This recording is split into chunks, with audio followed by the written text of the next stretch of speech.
एक गांव में एक चुड़ैल का साया था। वो चुड़ैल रात होते ही लोगों के घरों में घुसती और जो भी दरवाजा खुलता उसे अपने साथ उठाकर ले जाती। अरे मर गया रे, कोई तो मुझे बचाओ, कोई तो मुझे बचाओ। ए चुड़ैल मुझे ले जाके खा जाएगी। ए बिमला, जल्दी से बर्तन धो ले, अंधेरा होने वाला है। अगर रात हो गई तो चुड़ैल यहाँ पे आ जाएगी। जी माँ जी, रात होने से पहले मैं सारा काम खत्म कर लूंगी। फिर इतना बोलकर बिमला की सास घर के अंदर चली जाती है।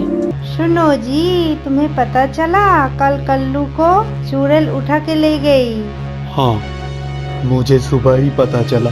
गांव वालों ने उसे बोला था कि अपने घर के सामने चुड़ैल कल आना ये लिखवा लेने के लिए, लेकिन वो कहता था कि मैं इन चीजों में विश्वास नहीं रखता और मैं किसी चुड़ैल से नहीं डरता।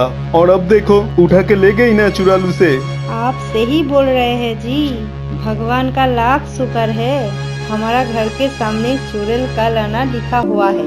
तभी उसका बेटा घर आता है। हाँ माँ, लेकिन बिमला घर के बाहर ही काम कर रही है, उसे भी घर के अंदर बुला लो, अंधेरा होने वाला है, कहीं चुड़ैल ना आ जाए। क्यों रे राजेश, तुझे बड़ी फिक्र हो रही है अपनी बीवी की? तू चुपचाप अपने कमरे में चला जा। जब तेरी पत्नी बाहर का सारा काम निपटा लेगी तब मैं उसको घर में आने दूंगी। चल चुपचाप अपने कमरे में जा। फिर वो उदास होकर चुपचाप अपने कमरे में चला जाता है और खिड़की से बिमला को पुकारता है। बिमला, ओ बिमला, सुनती हो?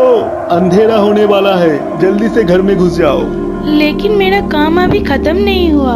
अगर मैं काम अधूरा छोड़कर आऊंगी तो माँ जी को अच्छा नहीं लगेगा। तुम्हें यहाँ नहीं रहना चाहिए, कहीं चुड़ैल न चले आए। फिर बिमला घर के अंदर चली जाती है। अरे बहू रानी, अंदर कहाँ घुसी आ रही हो? अभी तो इतना बर्तन पड़ी हुई है, वो कौन साफ करेगा? माँ जी, मैं कल सुबह उठकर सारा काम निपटा लूंगी, लेकिन अभी रात हो गई है। मुझे घर के अंदर आने दो, नहीं तो चुड़ैल मुझे उठाकर ले जाएगी। ठीक है, तुझे एक ही शर्त पर घर में आने दूंगी। मुझे सोने की कंगन पहनने का बड़ा शौक है। अपनी माँ को बोल के मुझे सोने की कंगन बनवा दे। नहीं नहीं माँ जी, ये आप क्या कर रही है? मेरे माँ बाप ने तो लोगों से कर्जा लेकर मेरी शादी की है। वो आपकी ये मांग कैसे पूरी कर पाएंगे? आप मुझसे जितना चाहो काम करवा लो, मैं उफ तक नहीं करूँगी, लेकिन मेरे माँ बाप से कुछ मत मांगिए। मुझे तो पहले ही पता था तेरे माँ बाप के बस में कुछ नहीं है। उन्होंने अपनी बेटी के लिए कुछ नहीं किया है अब तक। इतना बोलकर बिमला की सास गुस्से में अपनी कमरे में चली जाती है। बेटा, मैं अपनी लालची पत्नी के लिए मैं तुमसे माफी चाहता हूँ, उसे माफ कर दो। नहीं नहीं पिताजी, आप माफी मत मांगिए, इसमें आपका कोई कसूर नहीं है।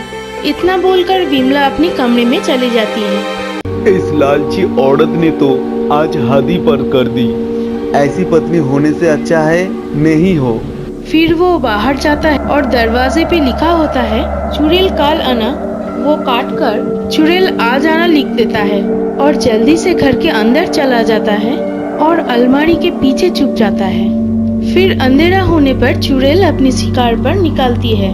अरे, यहाँ पर तो लिखा हुआ है चुड़ैल कल आना। लगता है घर पे आज कोई नहीं है, यहाँ कल आऊंगी। फिर वो आगे बढ़ जाती है। अरे, यहाँ तो लिखा है आ जाना। फिर वो उस घर का दरवाजा खटखटाती है। अरे, लगता है चुड़ैल आ गई। अरे मर गया रे, ये तो सच में आ गई। कहीं दरवाजा खोलने बिमला ना आ जाए। अरे इतनी रात के कौन आ गया? खेत में काम करने वाला बिरजू किराया देने तो नहीं आया? तभी वो दरवाजा खोलने जाती है। अरे बिरजू रुक जा, आती हूँ। आज तो मजा आ गया, रात को भी लक्ष्मी की दर्शन हो जाएगी। जैसे ही वो दरवाजा खोलती है वो हक्की बक्की हो जाती है।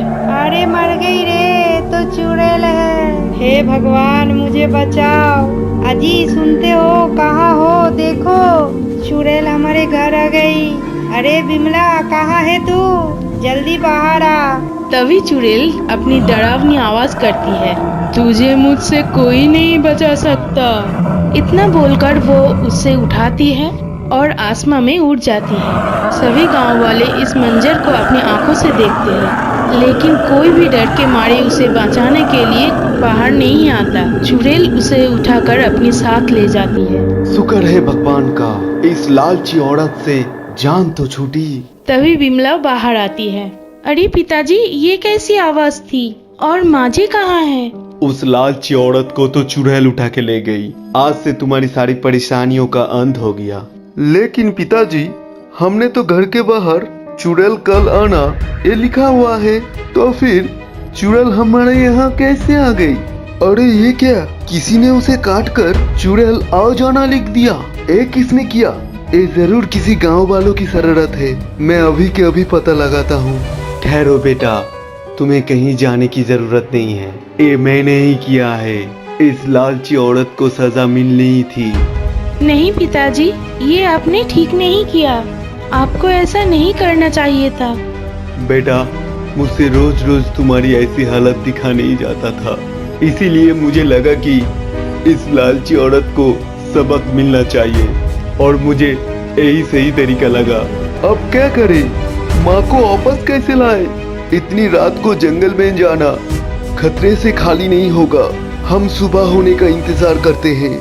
नहीं नहीं, तब तक तो बहुत देर हो जाएगी।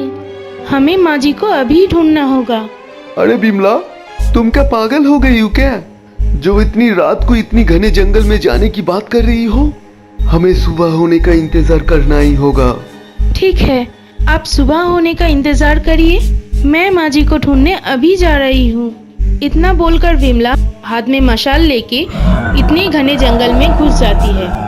वही विमला जंगल में चुड़ैल की तलाश करती रहती है। तभी उसे डरावनी आवाजें सुनाई देती है। विमला बहुत डर जाती है। अरे ये कौन है जो खुद ही यहाँ मरने के लिए आ गया? ये लड़की, तेरी इतनी हिम्मत जो खुद इतनी घने जंगल में आई? तुझे बिल्कुल भी डर नहीं लगा? चुड़ैल, कृपा करके मेरी माँ को छोड़ दो, बदले में मेरी जान ले लो। विमला की ये सारी बातें वो लालची औरत भी सुनती है। अरे, मैं तो इसकी बिल्कुल भी परवाह नहीं करती थी और इसे कितना दुख पहुंचाती थी। ये तो मेरी जान बचाने के लिए अपने ही जान देने के लिए तैयार है। अच्छा, ऐसी बात है। ठीक है, मैं इसे आजाद कर देती हूँ, लेकिन बदले में तेरी खून से मेरी प्यास बुझानी होगी। ठीक है, मैं तैयार हूँ। बस आप माजी को यहाँ से जाने दो। नहीं नहीं विमला, मुझ जैसी लालची औरत के लिए तुम अपनी जान मत दो। मैं इसी के लायक हूँ। नहीं नहीं माजी, ये आप क्या कह रही है? जल्दी फैसला करो, कौन मेरी प्यास बुझाएगा। तभी राजेश वहाँ पर गांव वालों को लेकर पहुँच जाता है। अरे ये क्या, ये सब लोग कहाँ से आ गए? लगता है मुझे यहाँ से भागना ही पड़ेगा। अरे भागो रे भागो, अपनी जान बचाकर भागो। गांव वालों, मैं वापस जरूर लौटूंगी। मैं किसी को नहीं छोड़ूंगी। बिमला, हम सब तुम्हारी बहादुरी देख के दंग रह गए। तुमने जो आज किया है, ऐसे करने की हिम्मत किसी में नहीं थी। भगवान सबको तुम्हारी जैसी बहू दे। देख लालची औरत, तू इसे कितनी दुख देती है और आज इसी ने तेरी जान बचाई है। बहू, मुझे माफ कर दे। मैंने तुझे बहुत दुख दिए हैं। कोई बात नहीं माजी, आपको माफी मांगने की कोई जरूरत नहीं है। मॉरल, एक बात याद रखिए, बहू भी किसी की बेटी है।